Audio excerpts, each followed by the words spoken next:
வணக்கம் ஸ்டூடெண்ட்ஸ், இது Sri Balaji Kandasamy. TN dead ஸ்டூடெண்ட்டுக்கு ஒரு முக்கியமான நியூஸ் இது. முதுகலை பட்டதாரி ஆசிரியர்கள் நிரந்தரப்படுத்த முதல்வரிடம் கோரிக்கை. அந்த கோரிக்கை மனு அதுக்கு மட்டும் கிடையாது. இங்கே நாம் கொஞ்சம் யோசிக்க வேண்டிய விஷயங்கள் இங்கே இருக்குது. கீழே பாருங்களேன். இதை பாருங்கள். 40 வயது என்றும் எதுக்காக? இடஒதுக்கீடு இல்லாதவர்களுக்கு.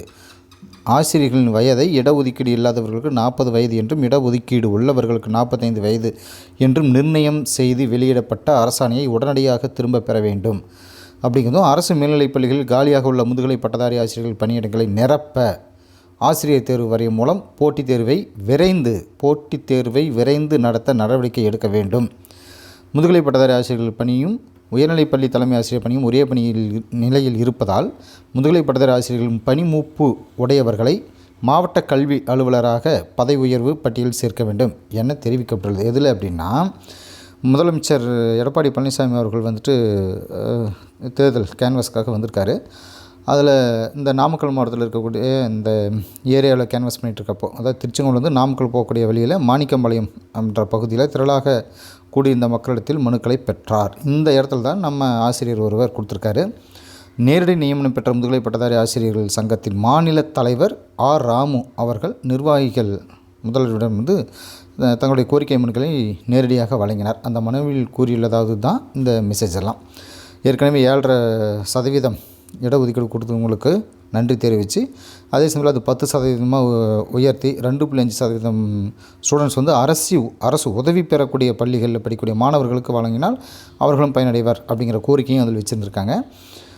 அதே சமயத்தில் தன் பங்களிப்பு ஓய்வூதிய திட்டத்தை ரத்து செஞ்சுட்டு பழைய ஓய்வூதிய திட்டம், அதாவது பென்ஷன், அவங்க இறக்கும் வரைக்கும் அதுக்கு பின்னாடி அவங்களுடைய ஒய்ஃப் இருக்கிற வரைக்கும் அந்த பென்ஷன் நடைமுறை திட்டத்தை பழையபடி இருந்ததை கொண்டு வரணும் அப்படின்னும், 2004 2006 வரை தொகுப்பூதியத்தில் பணி நியமனம் செய்யப்பட்ட முதுகலை பட்டதாரி ஆசிரியர்களை அவர்கள் பணியாற்ற நாள் முதல் கணக்கிட்டு பணிவரன் முறைப்படுத்தி அரசாணை வெளியிட வேண்டும் அப்படின்ட்டும், முதுகலை பட்டதாரி ஆசிரியர்களுக்கான மாநில அளவிலான திருத்தப்பட்ட பணிமூப்பு அடிப்படையில் பள்ளி கல்வித்துறை உடனடியாக வெளியிட நடவடிக்கை எடுக்க வேண்டும். அரசு பள்ளிகளில் போட்டித் தேர்வு மூலம் பணி நியமனம் செய்யப்படும் ஆசிரியர்களின் வயதை இடஒதுக்கீடு இல்லாதவர்களுக்கு. புரியுங்களா? ஸோ இங்கே விஷயம் என்ன அப்படின்னா, போட்டித் தேர்வு அப்படிங்கிறதும் கூடிய சீக்கிரம் கொண்டு வந்துடணும், அது விரைந்து முடிக்கணும் அப்படின்னு இதில் சொல்லப்பட்டிருக்கு. ஸோ இந்த மனுக்கள் இப்போ தேர்தல் டைமில் கண்டிப்பாக முதலமைச்சர் அவர்கள் ஏற்றுப்பார் அப்படின்னு சொல்லிட்டு நான் நம்புகிறோம். இது கண்டிப்பாக இங்கே சொல்லப்பட்ட அனைத்து கோரிக்கைகளும் நிறைவேற்றப்படும் என்று நான் நினைக்கிறேன். ஏன்னா இது தேர்தல் சமயம், நம்ம சொல்கிறது கண்டிப்பாக நடக்கும். அதே சமயத்தில் இது நமக்கு தேவையான ஒன்று, இப்படி இருந்தால் நல்லாயிருக்கும் அப்படிங்கிறதா நாம் எதிர்பார்க்குற ஒரு விஷயம். கண்டிப்பாக இது நடக்கும், நடந்தே தீரும் அப்படின்னு நான் முழுமையாக நம்புகிறேன். ஸோ நம்ம ஸ்டூடெண்ட்ஸ் இப்போ டெட்டுக்கு படிச்சுட்டு டீச்சர்ஸ் எல்லாருமே இன்னும் கொஞ்சம் கூடுதலான வேகத்துடன் படிங்க. இங்கே இருக்கக்கூடிய விஷயங்கள் எல்லாத்தையுமே நினச்சி அந்த 40 வயசை கேன்சல் பண்ணிட்டாங்கன்னா இன்னும் கொஞ்சம் பெட்டராக இருக்கும். அதே சமயத்தில் தொகுப்பூதியத்தில் வேலை செஞ்சுருக்கிற டீச்சர்ஸுக்கும் பர்மனெண்ட் பண்ணாங்கன்னா பெட்டராக இருக்கும். ரெண்டாவது, இந்த போட்டித் தேர்வு அப்படிங்கிறத முதல்ல வைக்கணும். அது வச்சுருவாங்க, கூடிய சீக்கிரம் வச்சுருவாங்கன்னு நான் நினைக்கிறேன். டெட்டுங்கிறது கம்பல்சரி கண்டிப்பாக வந்துடும்.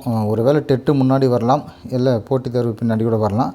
ரெண்டுமே இந்த 3 மாதத்தில் நடந்து முடிஞ்சால் நல்லாயிருக்கும். இந்த ஜனவரி மாதத்தில் சொல்லியிருக்காங்க, எதிர்பார்ப்போம்.